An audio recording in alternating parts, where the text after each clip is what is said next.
Vous servir, c'est notre devoir social, mesdames et messieurs. Bienvenue à suivre cette édition du journal sur Radio-Télévision Goma ya Kivu. Nous sommes donc le samedi 31 et le samedi 1er septembre 2018, le premier jour donc de ce mois de septembre. Et nous disons une fois de plus bonsoir. Rentrée scolaire 2018-2019, c'est ce lundi 3 septembre 2018 que les élèves vont donc regagner l'école au niveau de la province du Sud Kivu et dans la ville de Bukavu. Les parents murmurent toujours quant aux moyens financiers pour donc le préparatif et l'effectivité de cette rentrée. Certains interrogés estiment que les conditions socio-économiques ne les permettent pas de satisfaire aux besoins des enfants. D'autres parents, par contre, dénoncent toujours la pratique des ventes de fournitures scolaires dans certaines écoles de la place. Ces parents soulignent toutefois qu'ils auront des difficultés à envoyer leurs enfants à l'école, cela dû du fait qu'ils n'ont pas encore réuni tous les moyens nécessaires. Suivez, certains parents se sont donc confiés à Radio-Télévision Goma ya Kivu. Bon, la rentrée scolaire, vraiment, c'est pénible actuellement. Il n'y a pas d'argent, les cahiers, les fournitures scolaires sont chères. Bon, on ne sait pas vraiment comment s'y prendre. Alors, vraiment, pour le moment, la vie est difficile. Très difficile, parce que je n'ai pas encore fini à acheter le nécessaire. Je suis venu chercher les cahiers ici, les bics, Bon, mais jusque-là, je n'ai pas encore acheté l'uniforme. Quand on parle de la préparation des rentrées scolaires, vous comprenez que c'est une situation tellement délicate. Je ne sais pas comment les parents qui vivent dans des situations tellement compliquées aujourd'hui doivent préparer la rentrée, du fait que réellement les gens vivent dans une crise tellement généralisée. Moi je me dis que quand vous passez dans des marchés, vous ne trouvez pas d'engouement. Par exemple, nous n'avons pas encore le moyen pour acheter les cahiers pour les enfants, acheter l'uniforme et toutes les exigences liées à ces préparatifs. À l'école, on demande qu'on puisse payer d'abord la première tranche, qu'on puisse payer certaines histoires, acheter certains outils à l'école, ce qui n'a jamais été le cas. Vous comprenez que vraiment la population souffre. Et la préparation de la rentrée scolaire, vraiment, elle est tellement hypothétique. Nous allons rentrer d'une manière chaotique. Et les parents aujourd'hui sont considérés par leurs enfants comme s'ils sont des irresponsables, par le fait qu'ils ne peuvent être capables d'agir à leur mesure du possible. Bon, les enfants vont rentrer, mais les divers des objets scolaires, je ne suis pas prêt surtout pour les cahiers. Non, les moyens, j'ai manqué l'argent. Qu'ils fassent tout pour qu'au moins les agents de l'État aient au moins quelque chose.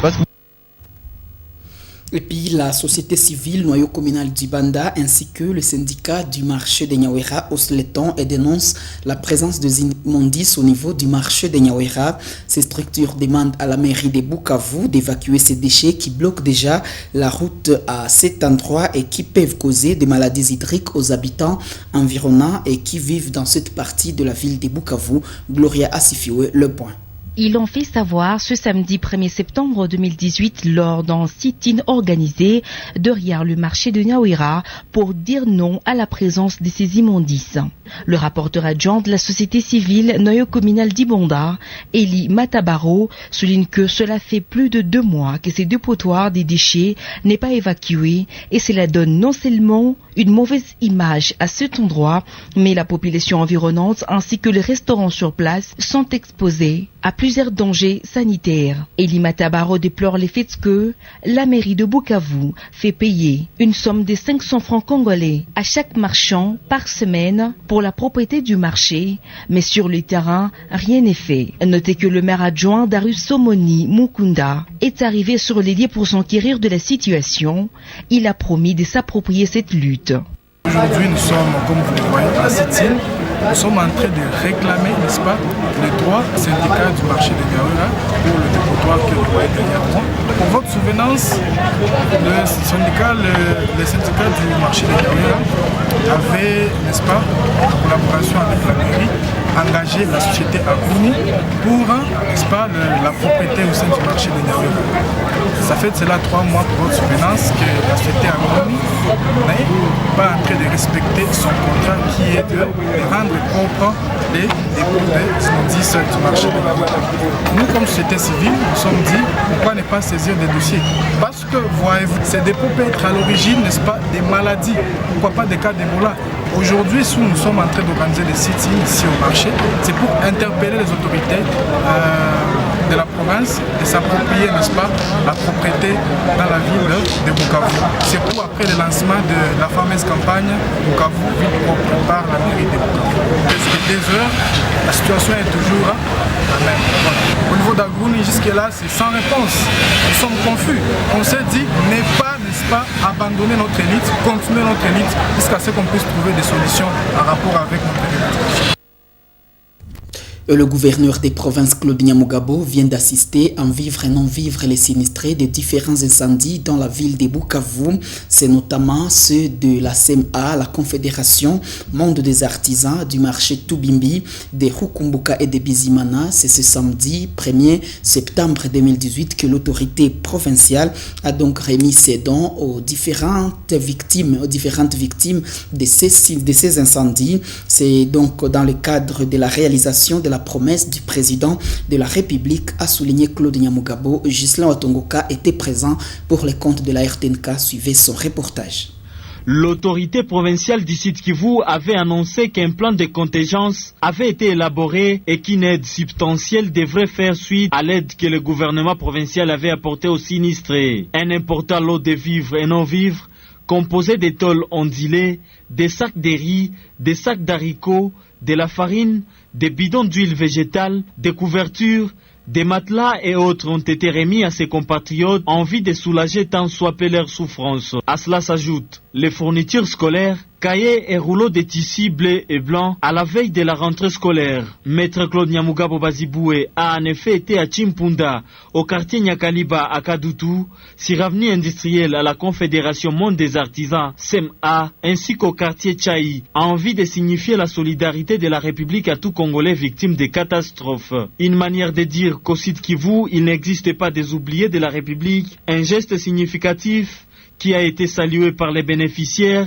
qui n'ont pas tari des messages de reconnaissance à l'endroit du chef de l'exécutif provincial. Je suis satisfait puisque ça faisait longtemps qu'on était victime d'un incendie ici, mais aujourd'hui nous venons d'accueillir le gouverneur qui vient nous réconforter. Il nous a réconfortés moralement et matériellement. Shukuru sana papa guvernere wetu, tangu tulilunguliwa na vitu, hatuyapata msaada yoyote. Yenjo wa kwanza na tusaidia. Ndio maana Mungu amubariki. Le gouverneur du Sud Kivu, Maître Claude Nyamugabo Baziboué, témoigne ainsi l'attachement du président Joseph Kabila à son peuple en rendant un peu d'humanité à ceux qui l'ont perdu et en donnant à ceux qui n'en ont jamais eu.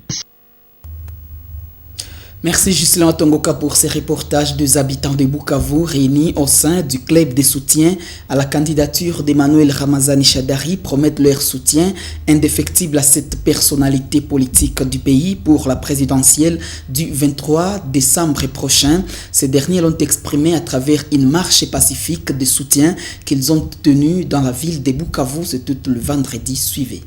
Ils étaient nombreux, jeunes femmes et les hommes, dans la rue de Bukavu pour soutenir le choix du président de la République Joseph Kabila à la prochaine présidentielle. Avec fanfare et calico, sous mention « Nous soutenons Emmanuel Shadari », les manifestants qui sont partis de la botte jusqu'à l'hôtel des postes scandaient des chants d'encouragement aux candidats du Front commun pour le Congo. Ces derniers ont aussi salué les bravoures du président de la République, qu'ils appellent père de la démocratie, pour avoir désigné un dauphin, respectant ainsi la Constitution. Ils ont souligné qu'il reste loyal au choix de Joseph Kabila Kabange, président de la République. Ces manifestants, tous membres désormais du club de soutien à la candidature d'Emmanuel Shadari, ont aussi promis d'apporter leur candidat jusqu'à la victoire lors de la prochaine présidentielle. Nous, club des amis de Shadari pour l'émergence du Congo, CASEC en sigle, animé par la volonté commune de bâtir un état de droit, une nation puissante et prospère, conscient des enjeux actuels relatifs au processus électoral et à la nécessité de la poursuite de l'œuvre grandiose de la démocratisation et la révolution de la modernité. Considérant la manière dont l'actuel chef de l'État, son Excellence Joseph Kabila Kabange, père de la démocratie congolaise, a concrétisé ses promesses de vouloir porter notre pays à l'alternance pacifique au sommet de l'État en la conduisant aux élections libres, transparentes et apaisées.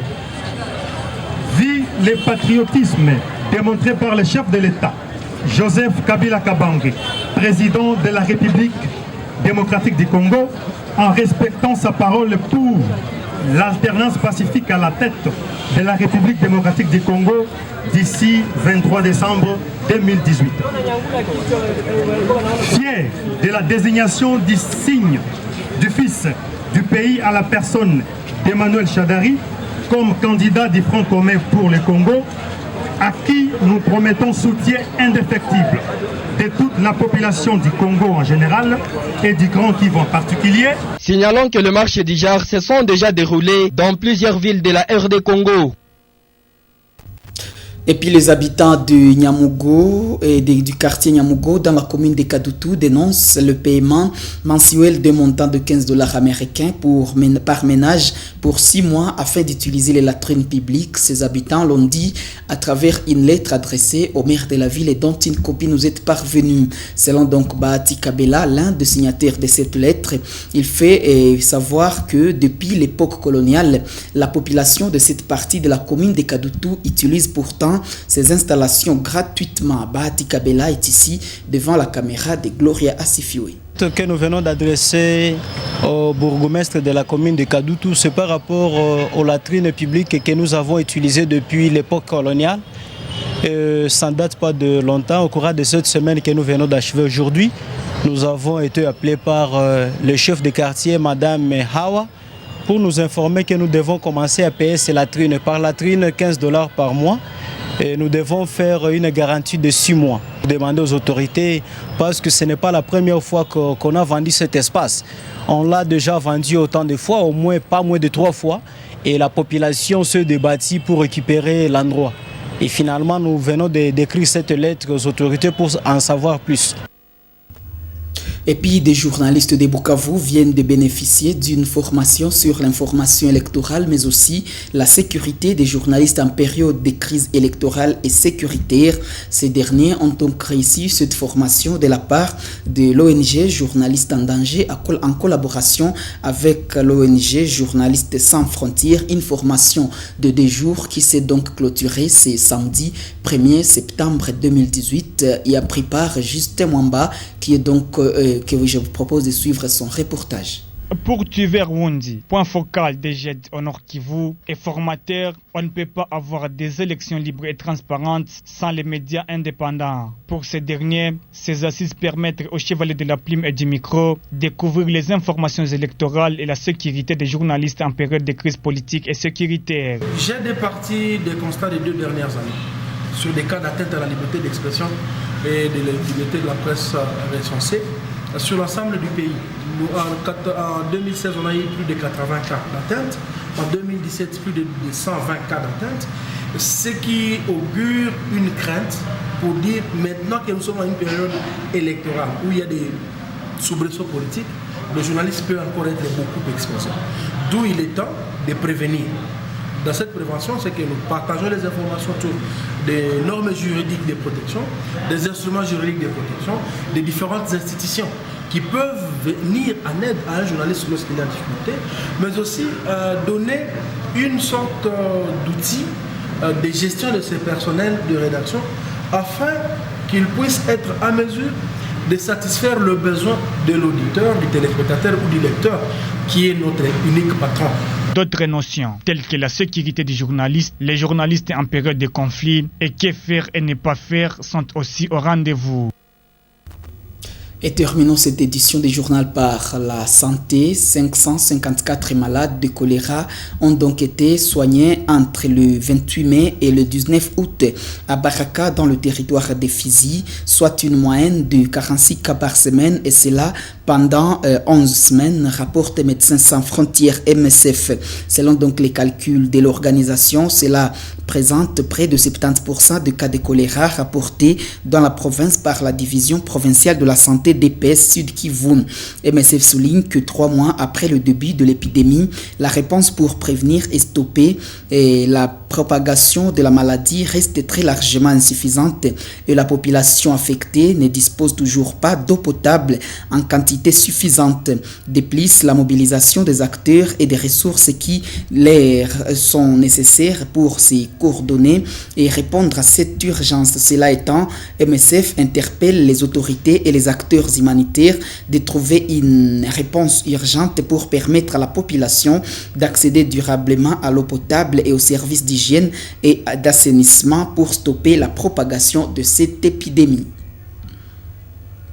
Et c'est par cette information, mesdames et messieurs, que nous bouclons cette édition du journal. Nous disons merci à vous de nous avoir suivis. Merci à toute l'équipe des rédactions et l'équipe technique de Radio-Télévision Goma Kivu qui m'ont aidé à vous fabriquer ces produits. Je vous souhaite bon week-end de partout où vous nous suivez et l'information reste toujours en continu sur www.rtnk.info, mais aussi à travers notre bande défilante. Mesdames et messieurs, merci, portez-vous bien, prenez bien soin de vous et de vos proches, car chaque jour est une vie.